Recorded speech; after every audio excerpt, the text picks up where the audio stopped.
Eh bien bonjour, mon nom est Frédéric Boran et dans cette vidéo je vais vous apprendre à nommer une cellule, chose hyper importante quand vous copiez des cellules, comme on l'a fait dans la vidéo précédente sur mon calcul de moyenne avec des devoirs coefficientés.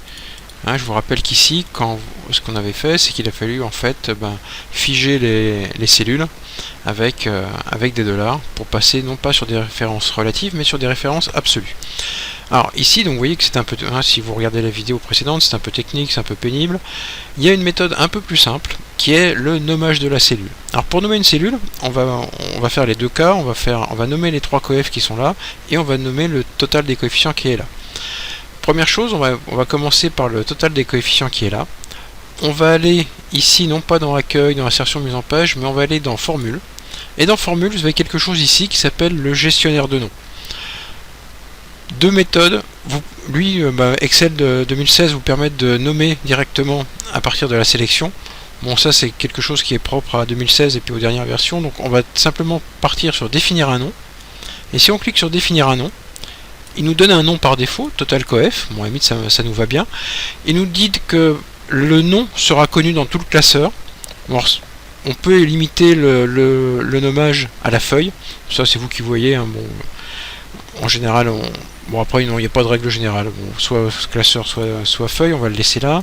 Vous pouvez mettre un commentaire si vous voulez. On peut mettre un total des coefficients. Bon, ça sert strictement à rien, je vous le dis. Et ce qui est intéressant, c'est le nommage. Vous voyez le faire référence là. Regardez le faire référence, mais il vous met un double dollar, comme ce qu'on a fait en fait dans nos cellules. Donc on va mettre OK. L'intérêt, c'est ici, plutôt que de faire référence à L12, on va lui mettre total. Et vous voyez que si vous commencez à taper TO, lui, il voit que il existe une variable, en fait, ou une zone qui s'appelle total coefficient. Donc, soit vous tapez sur tabulation, soit dans la liste, vous allez faire un clic gauche. Donc total coef. Et quand vous recopiez, l'énorme avantage, c'est qu'il vous copie le nom. D'accord, donc il y a beaucoup moins de questions à se poser.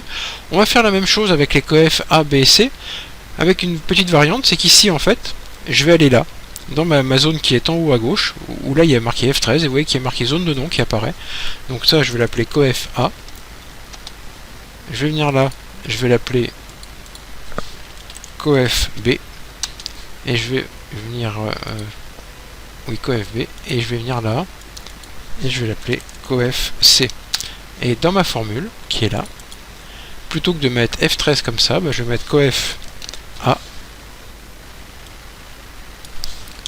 coef B et coef C. Et du coup, quand je copie, vous voyez qu'ici, il m'a gardé mes noms. Donc moi, personnellement, je vous conseille cette approche en nommant vos cellules. C'est beaucoup plus propre, c'est beaucoup plus facile à gérer surtout. Et vous vous posez beaucoup moins de questions quand vous faites des copier-coller de formules. Et ça apporte énormément de lisibilité en fait à vos fonctions.